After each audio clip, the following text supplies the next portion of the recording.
David Gordon Green's Halloween trilogy held promise in the realm of modern horror cinema, as it aimed to resurrect a legend and redefine the terror of Michael Myers for a new generation.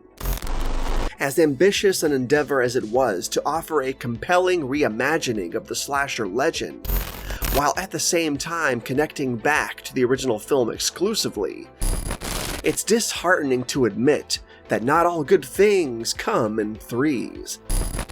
Especially when it comes to the ill-fated third and final chapter of this new trilogy, Halloween Ends.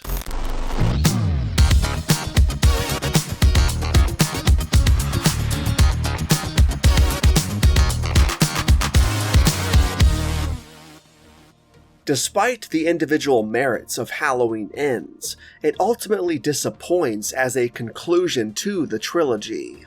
While the film can be appreciated as a decent narrative in isolation, it fails to deliver as a fitting culmination to the trilogy, leaving viewers questioning the execution and pondering why the devil truly lies in the details.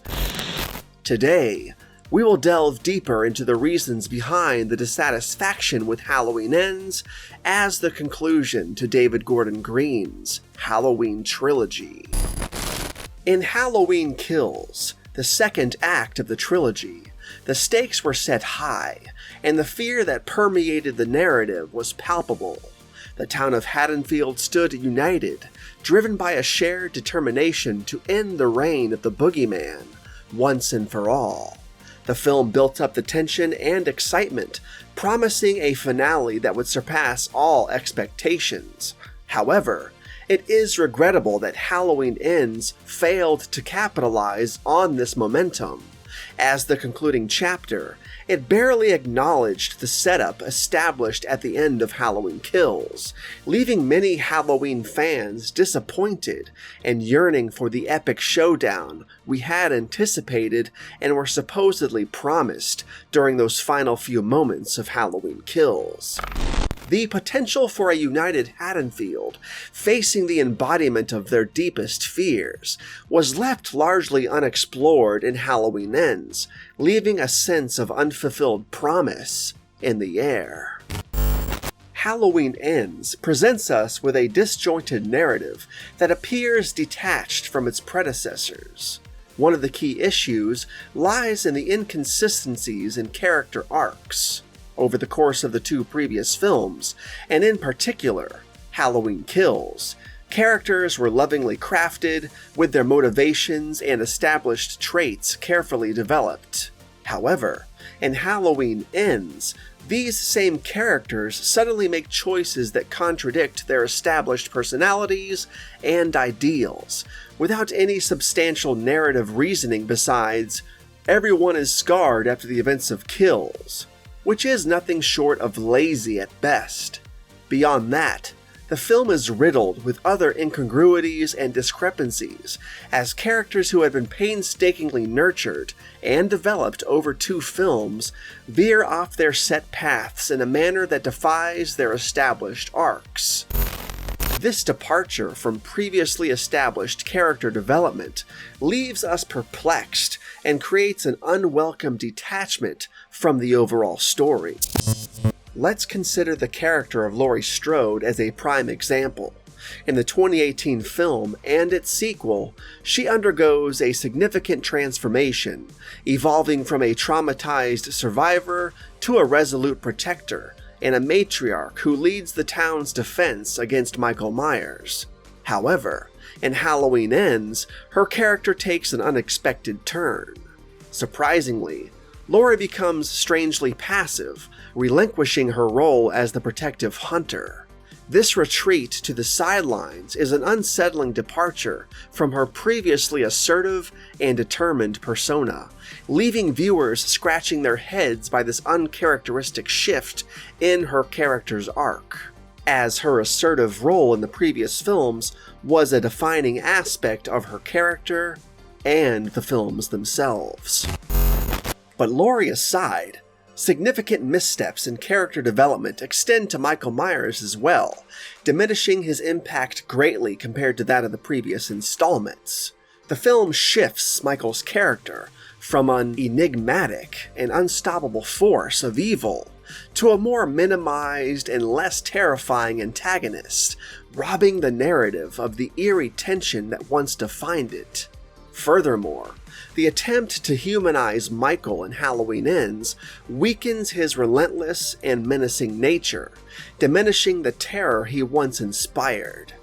These choices undermine the impact of his character and dilute the sense of dread carefully built throughout the trilogy up to this point.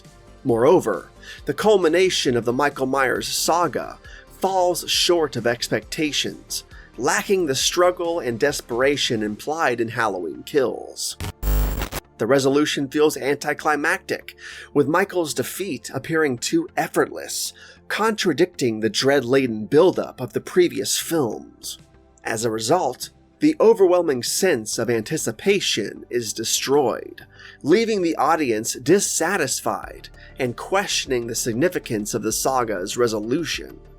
The missteps in character development and the lackluster culmination leave a lingering disappointment in Halloween Ends as the concluding chapter of the trilogy.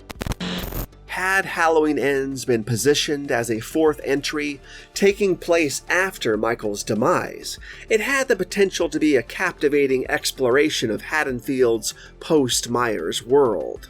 Such a narrative could have delved into the psychological aftermath, examining the effects on the town's populace, the lingering trauma, and the chilling legacy left behind long after his death. It would have offered a refreshing departure, focusing on the collective guilt and the town's struggle to move forward. However, as the concluding chapter of this trilogy, Halloween Ends disappointingly fails to deliver the emotional catharsis and narrative cohesion we anticipated. The film is plagued by continuity errors, out-of-character decisions, and a lackluster confrontation, all contributing to a disjointed ending. The missed opportunity to fully explore the aftermath of Michael's reign of terror and delve into the psychological ramifications leaves us with a sense of unfulfilled potential.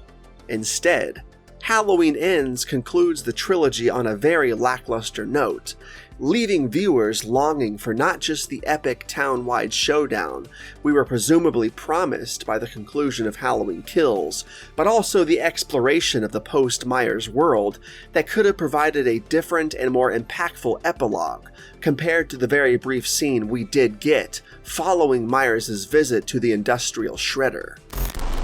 David Gordon Green's Halloween trilogy began with a semi-triumphant return as far as many Halloween fans were concerned, building anticipation for its sequel, Halloween Kills, which is in and of itself a masterpiece of horror, and what I personally consider to not only be the best of the trilogy by far, but one of the best Halloween films of the entire franchise, with the ending of Halloween Kills seemingly promising us a thrilling and action-packed climax.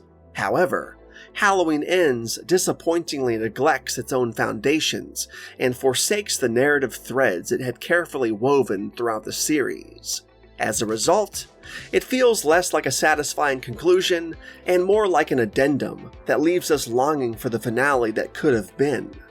Despite the promising start and engaging build-up of Green's trilogy, it unfortunately fumbles at the finish line by not staying true to its own groundwork and betraying the narrative threads it established. Halloween Ends feels like an afterthought, an appendage that leaves us yearning for the fulfilling finale we were promised but never given.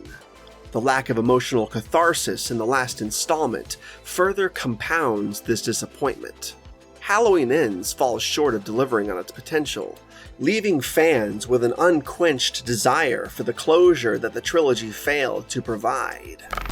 In conclusion, Halloween Ends would have served better as a potential fourth entry rather than the trilogy's concluding chapter, with the character of Corey Cunningham potentially taking on a Roy Burns-esque role, where he perhaps finds Michael Myers' mask, and then proceeds to begin his killing spree after Myers is already dead and gone. It could have been an aftermath narrative, exploring the post-Michael Myers chapter of Haddonfield. And regarding Michael Myers himself, the haunting words of Dr. Loomis, "I realized that what was living behind that boy's eyes was purely and simply evil," still resonates with us today. And we wish Halloween Ends had remembered that. Perhaps it would have delivered a more impactful and resonant finale.